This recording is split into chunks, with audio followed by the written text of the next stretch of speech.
In this tutorial, we're going to look at how to create these rod-shaped bacteria sitting on sort of a cellular landscape here. So this is a bit of an experiment, and so it's a bit of a hacky workaround to make a couple of things happen that I couldn't find a way to make happen easily in any other way. So one thing I want to do here is have these things be dynamic and deformable.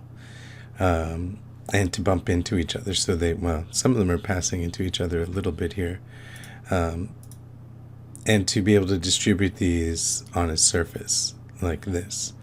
Now, one obvious solution for something close to this would be to make a piece of geometry and distribute it using mesh. They could be made dynamic, but not deformably dynamic like a hair or an end cloth. So a mesh would work, and we could get them to move around on the surface and bump into each other, but not in a way that is deformable like this. So ultimately, this is using Maya's nHair system.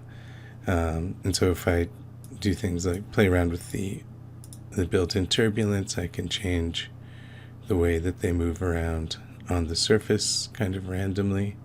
And again, bumping into each other, crowding up, and doing things like that. There's some other interesting things you can do with Maya's nHair.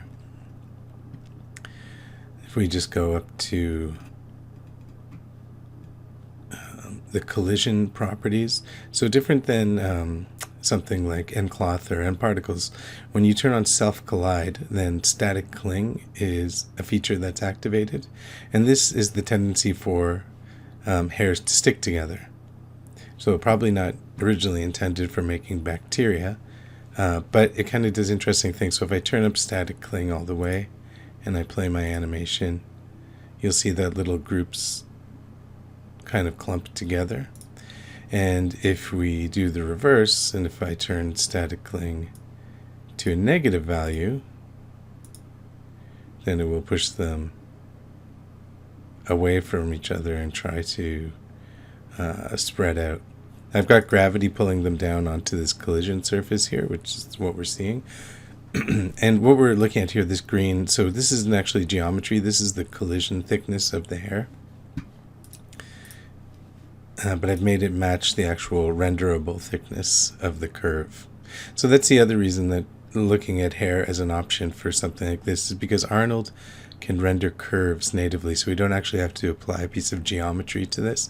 So it's pretty responsive, and we don't have to turn to nCloth for this kind of deformability, which I think would be a bit of a system killer. So there are lots of different things we can do here, and so what I'll do is go through setting this up in sort of a strange way. We're going to end up using mesh to originally distribute objects that we are then going to replace with curves. We're going to make those curves dynamic and then make them collide with this surface. So we'll go through each of these things step by step.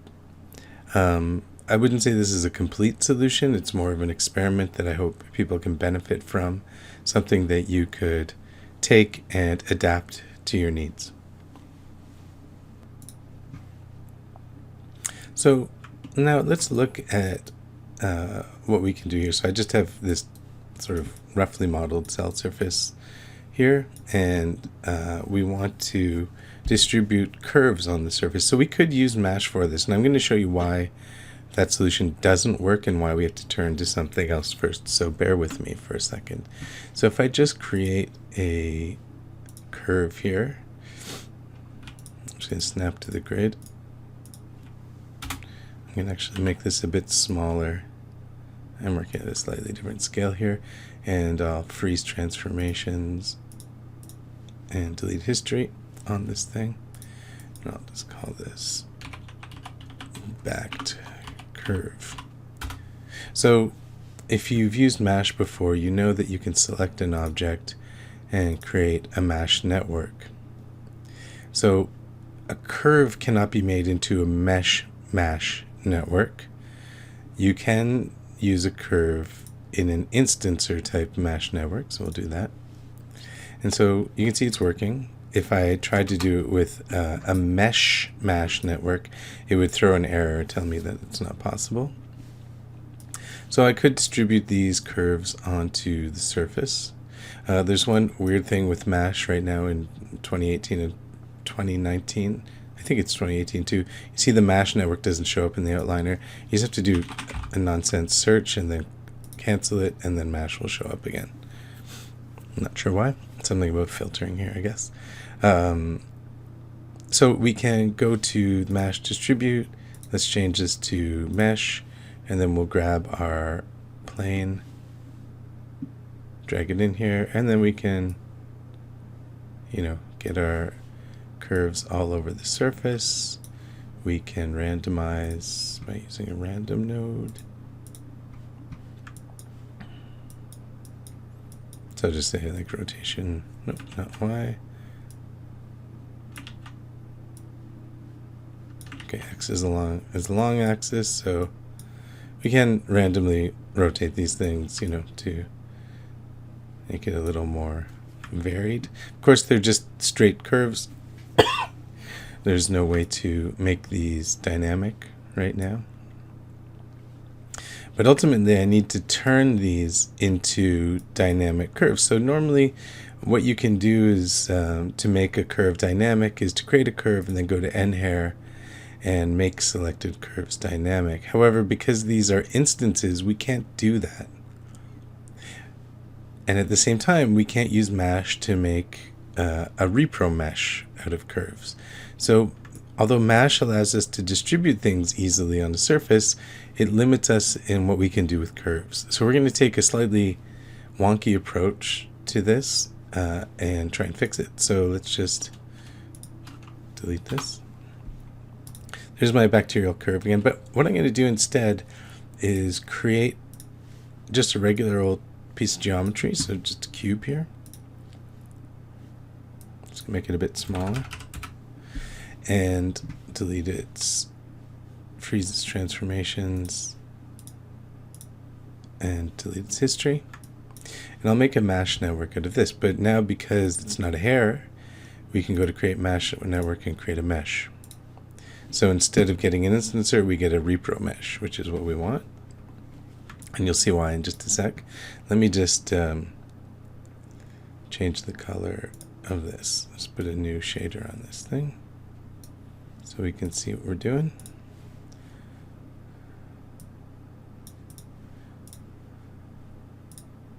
Okay, so now if we, again, can't see the mesh. So if we go into the mesh, distribute, mesh, drag over that piece of geometry and turn up the numbers, say 200 or something. And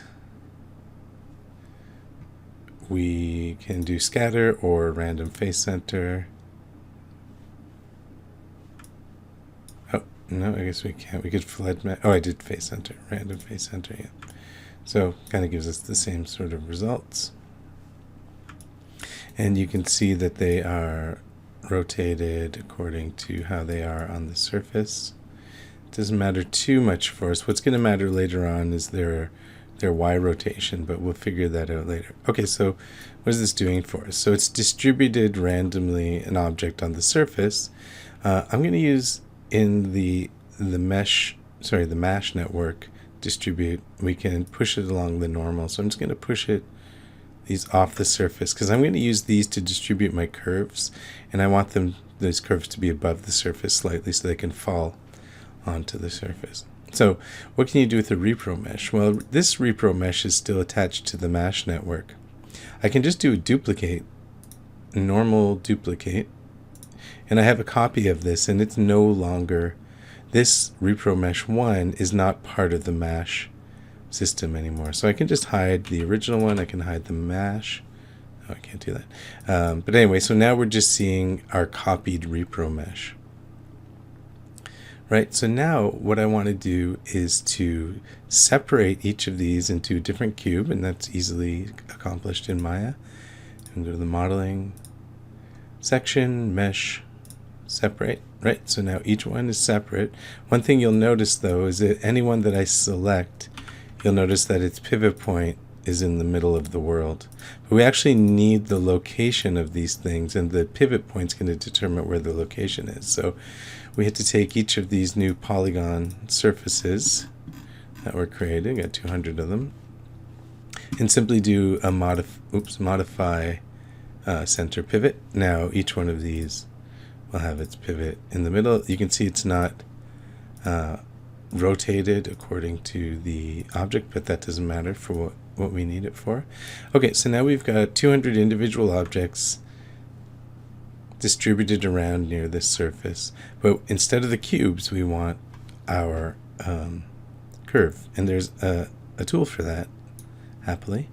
So let me just unhide my bacterial curve, which is just sitting at the top here. So in the modify menu, there's a replace objects tool, and if we just reset the settings, so it's going to copy the rotate scale, whatever, it's just going to, and it'll make a copy of whatever we choose as the object to replace these. So the way we do this is just select the poly cubes here, and then go back and select the curve last, and then just click replace objects.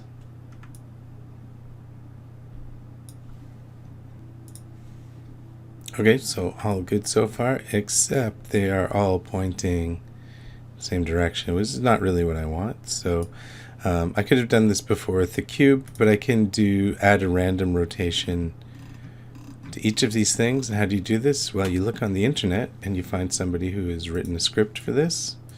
So looking around, I found this. I won't pretend to entirely understand. I'm just opening my script editor here, and I can, in the Mel tab, I can paste this.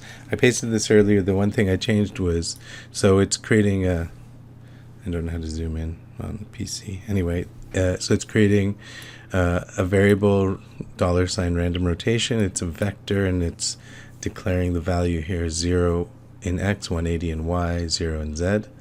And then there's for loop here. So the object, so this is, when you see this, it's the list selected. I don't know what the -tr is. And then it's going to add a random rotation to all the things you have selected. So you just select all the things in your scene that you want to randomly rotate. I want to randomly rotate in between 0 and 180 degrees in the Y axis, and so it's getting these values here. So X, it's getting random between 0 and 0. For Y, it's getting random between 180 and 0, and then Z between 0 and 0. So it's not going to rotate in X or Z, it will rotate in Y. Okay, if all works well. Let's see. So we can select this, right click, go to execute, and there you can see that it's randomly rotated them. Great. The internet, right? Okay, so Maya did crash, and I had to recreate this setup. The only thing I did a little bit differently this time is that in that MASH, the original MASH network, I pushed them along the normal in the distribute node when they were distributed along the mesh, just to get them off the surface. So I pushed them a little more. Then I added a random node to randomize their position in Y. And then I did the same thing when I duplicated when I replaced the cubes with the curves, which we can see here, but there's more variation in their height from the surface.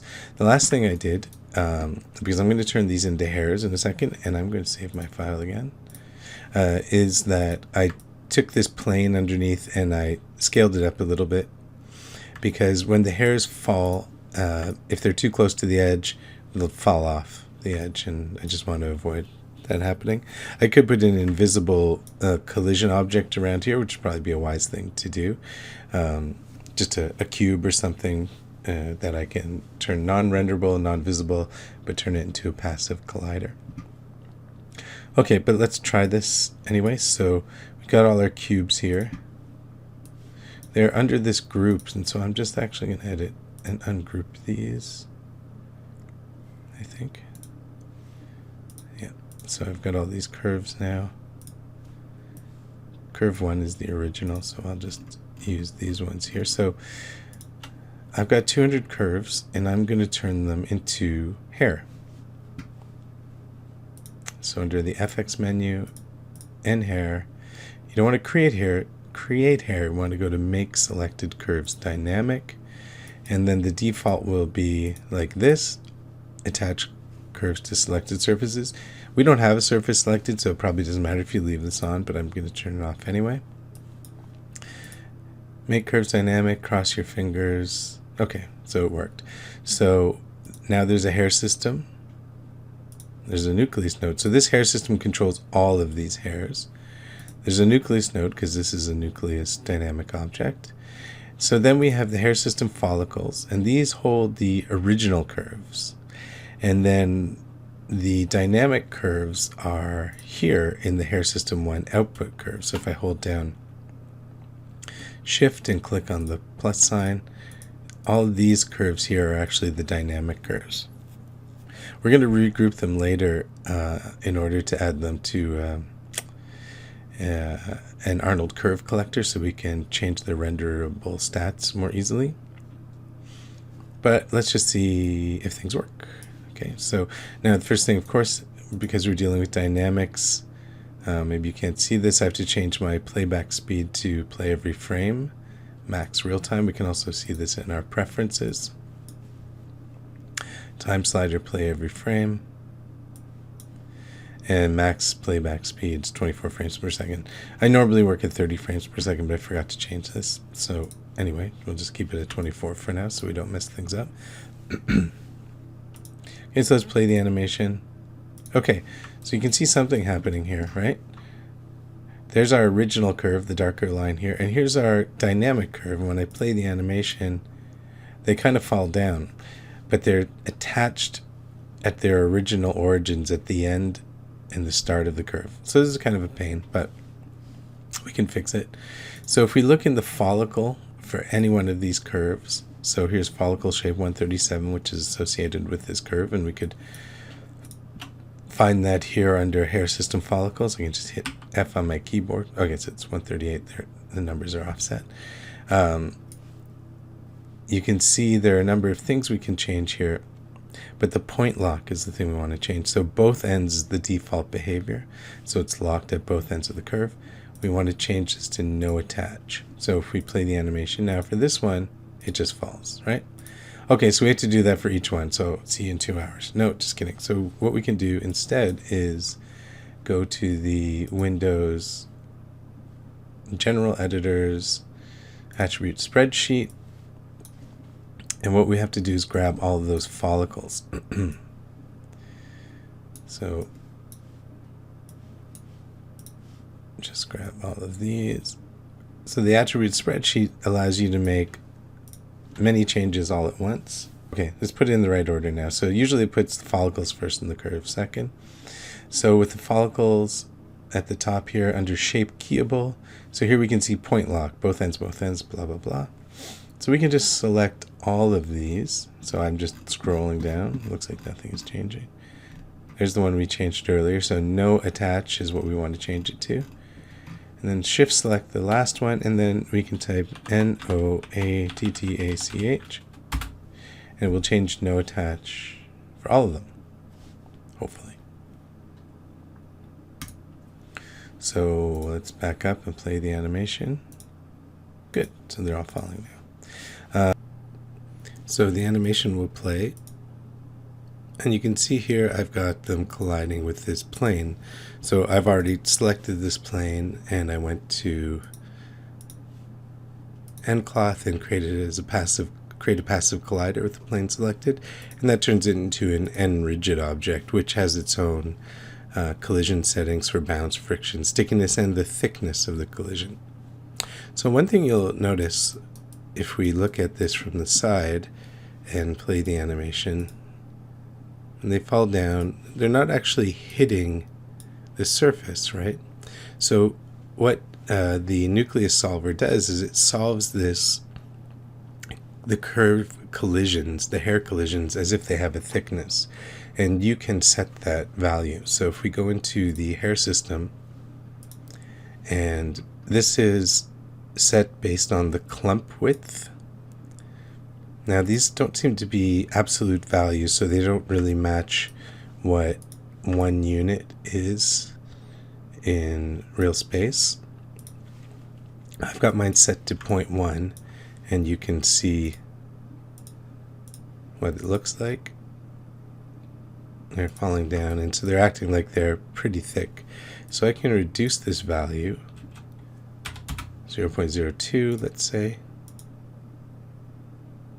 So now they can get a little closer to the surface. You can even go lower.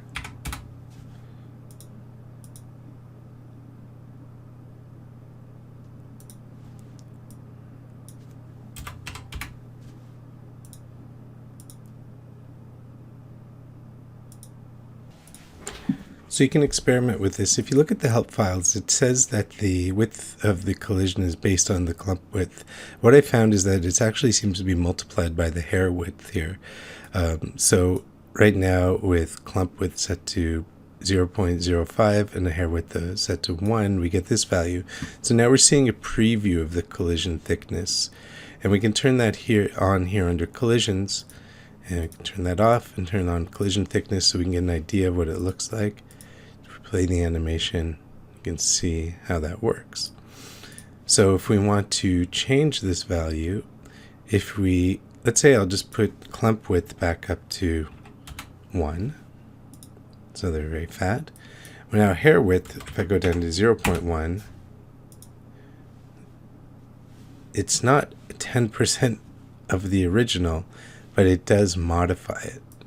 So I found that you have to use sort of a combination of these to get the kind of thickness that you want. So to me, that looks pretty good. I just have to play the animation. Right, so they're landing on the surface. They're penetrating a tiny bit, but they're reacting pretty well. So there's also here under collisions the collide width offset. So you can modify this a little bit here. So offset means to add or subtract. So you can do positive or negative values to make collisions. So negative values will let things collide inside the object a little bit, and collide with offset with a positive value will add a little buffer zone around here, so to avoid interpenetration.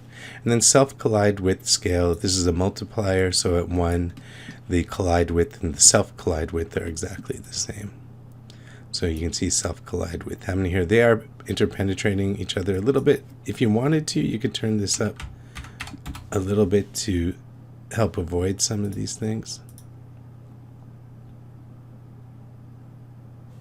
So it's still going through a little bit. I'm not going to worry too much about it.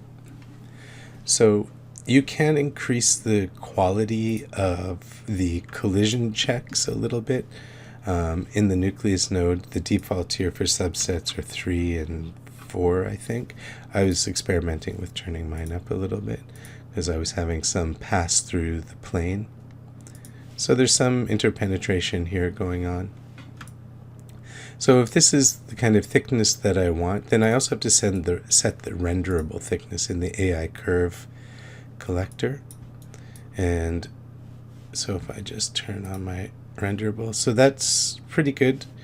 My AI curve collector mode is set to thick and the width set to 1. It's a little thick. So I just have to try and match them.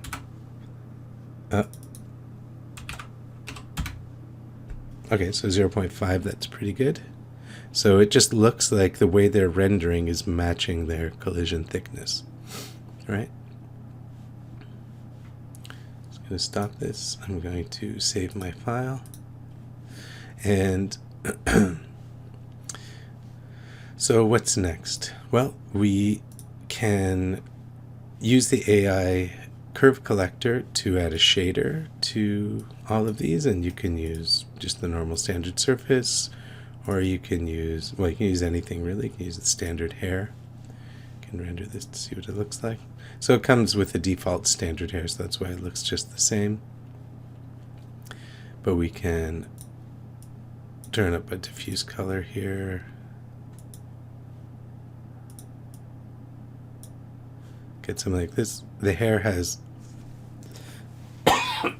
excuse me, this melanin setting. So it's adding this kind of brownish, reddish tone to it. So you can turn that up or turn it down, whatever you want. So we can get something pretty good like this, whatever you feel is the right thing to do here. Now, how do we animate these things? So one of the benefits of using the hair system to do this is that the hair system has a built-in turbulence and some other settings to move them around using fields. So you could select the hair system and you could apply any of the normal fields, so air, drag, gravity, and so on. Gravity is already applied through the nucleus node, but within the hair system itself, there is a turbulence setting here. So we can experiment with this, just turn up the intensity a little bit and play the animation. So you can see they're being moved around by turbulence a little bit now. There's one problem though, they always start up in the air like this. So one thing we can do, just turning off turbulence, is we can play our animation, let them settle into a good starting position. So that might be a good starting position. They're all kind of going into these grooves though, so I might want to turn up the stickiness on these things a little bit. Right, so they just fall and stick, they don't move quite so much. And now if this is a good position to start in, I can go to nHair, set start position from current. Oops, I've got to select actually the curves themselves, not the hair system. So I'm just going to select all these curves, nHair, set start position from current. And now if I back up and play the animation, they start in this position. So now I can experiment with things like the turbulence. So with turbulence turned up to some fairly high value, a small frequency is going to be big broad waves of noise pushing them around, so that's almost like they're all moving around under the same influence. Right, so this is pretty strong. It's actually lifting them up off the thing a little bit, so probably turn this down. Right, so just getting a little bit of animation here. But if you want to have sort of more little eddies of turbulence, you can turn the frequency up to a higher value. Right, so it's more like they're wiggling in spot a little bit, and we can turn up the turbulence amount. Can even turn this up a little bit more. Let's just do some cleaner numbers here.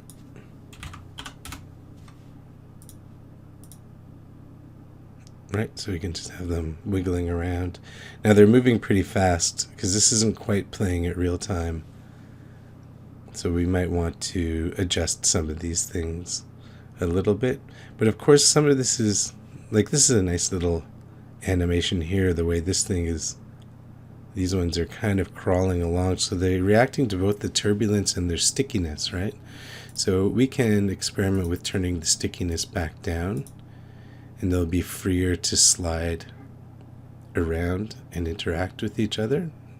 There's also stickiness and friction on the end rigid, the plane that they're sitting on.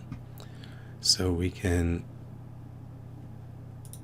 turn that up too, so the two stickiness values can interact with each other.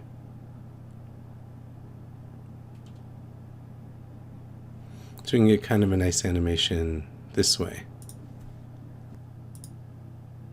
So at this point, it can just experiment with how these different features interact with each other. One last thing to point out here, if we go back to the hair system shape, because we have self-collide turned on, which by the way is not turned on by default, I turned that on, this static cling option opens up, and so a high static cling value will tend to draw these things together. So I've set it to value of 1. So if I play the animation now, they can't really get together because there's too much stickiness, so I can turn down the stickiness on the bacteria, so you can see they're moving together a little bit more and kind of forming these colonies. I can also turn down the stickiness on the nRigid object, which is quite high, so maybe quite a lower value. So now we should see them moving much more quickly towards each other. And kind of an interesting little clumping animation. And this can actually be played in reverse as well, or the values can be set to a negative value. So if we go to the hair system and change the static cling to a negative value, so -1, so that'd be quite high, this will push them apart.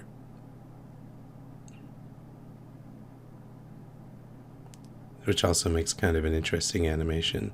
So it will tend to keep them apart. Like this one's going to end up going over the edge, but these ones in the middle, it will try and keep space between them because they are being forced apart by their neighbors. And of course this could be animated, so if I set static cling all the way to 1, I'm going to clump them all up into these little groups. Stop the animation, and actually I'll just select all the curves and I will set this as their start position. And now if I play the animation, their static cling is still high, so I could go back to the hair system and reverse the static cling, play the animation, and it will push each other apart, maybe a little too strongly, so I could set this to 0 at the beginning, set a key on it, and then maybe over 100 frames or so, set this to -0.5, key that. So then over time you can have them sort of breaking apart and pushing away from each other.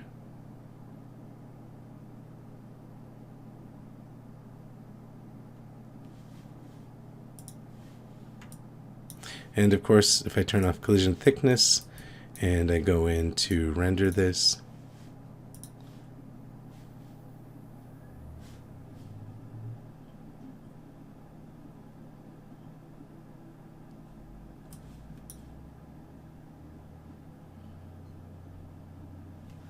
then we can render these things. And you could have a lot more of them than this. This is 200. But you can see it's fairly responsive. It works pretty well. I think to do this many end cloths, like something like this, they would have to be a volume end cloth, so with an internal pressure. I think that would cause a big problem for the system. Anyway, just to give you some ideas about how you can deal with a situation like this. Hope you find it useful. Thanks.